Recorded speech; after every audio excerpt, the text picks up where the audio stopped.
Personal na lang etad Mayor Jel Aquino, rengtsa 8,000 pesos sa financial assistance, kareng 20 siyam bedridden beneficiaries, kareng karelang toknangan, ketiking barangay Camachiles, syudad ning Mabalacat. Agpangkang Mayor Aquino, bala-balaw sing karelang programa ba nga sigurado na ayayabot lareng vulnerable residents at ela mipapaboren king karelang kabilyan. Agpangkaya, maulaga ing personal pa magbisita bang akit ingak wala pa mangailangan dareng pasyente ating pamilya dareti.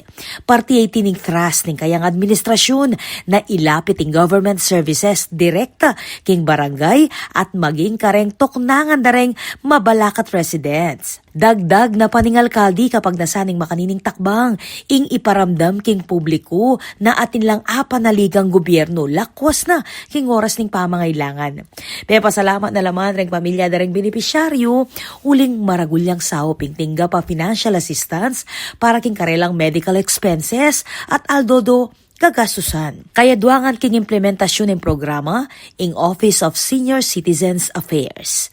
Ako po, Patricia Mamangon para king News Force, Pampanga Balitang, Tutuking Balen, Susuyo.